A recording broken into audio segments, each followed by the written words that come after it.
உனக்கு என்ன பைத்தியமா பிடிச்சிருக்கு? நல்லா பாடுறேன் 4 பேர் சொல்றாங்கல்ல, அந்த கொழுப்பு உனக்கு. முதல்ல போய் பாலா கிட்ட மன்னிப்பு கேளு. இல்ல எப்பவுமே இப்படித்தான் திரும்ப திரும்ப அடி வாங்கிட்டே இருக்கேன். இந்த வாட்டி யாரு கவிதை சொல்றவனா இல்ல ஆர்கெஸ்ட்ராவில் தபலா வாசிக்கிறவனா?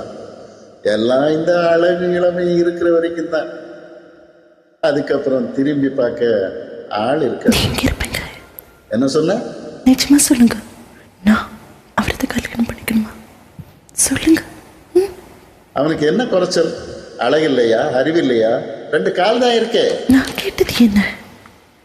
நான் அவரது கல்யாணம் பண்ணிக்கணுமா? பின்ன இவனை விட பொருத்தமான உனக்கு எவன் வருவான்?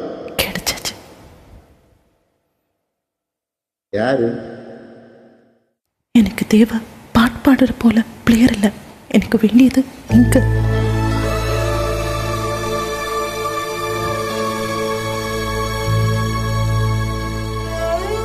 சட்டப்.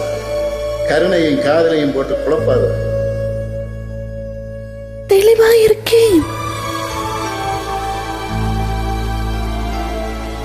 இதுவரை எத்தனையோ விதத்துல உங்க மனசை புண்ணுபடுத்திருக்கேன்.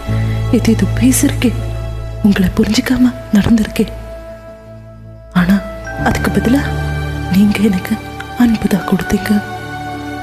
சட்டப் சட்டப் சட்டப். இந்த அளவுக்கு குழப்பாகும்னு நான் எதிரில் பார்க்கல. மனசுல இருக்குது எனக்காக தான் சொல்லித்தான் ஆகணும். அன்னைக்கு நீங்க தம்புரு கொடுத்தது நான் தவறே புரிஞ்சுக்கிட்டேன். இன்னைக்கு நான் பாடுறது, ஏன் உயிரோடு இருக்கிறது எல்லாமே உங்களால பலா. தினம் நான் சண்டை போடுவேன், வெறுப்பேத்துவேன், கோவப்படுவேன், தலைய பிச்சுக்க வைப்பேன். ஆனாலும் நான் சந்தோஷமா இருப்பேன். காரணம் இன்னைக்கு உள்ளுக்குள்ள இருக்கிற அழகி பார்க்க எனக்கு வந்தாச்சு. என்கிட்ட என்ன இருக்கு? ஆனா எனக்கு நீங்க தான் வேணும்.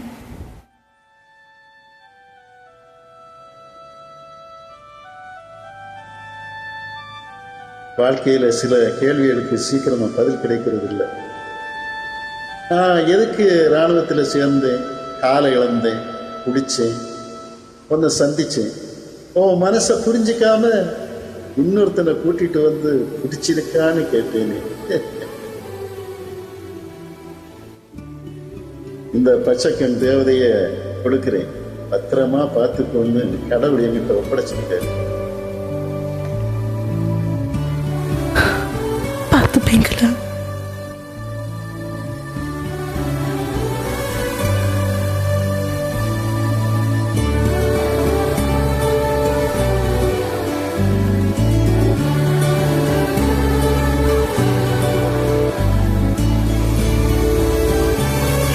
கண்டிப்பா பார்த்துப்பேன்.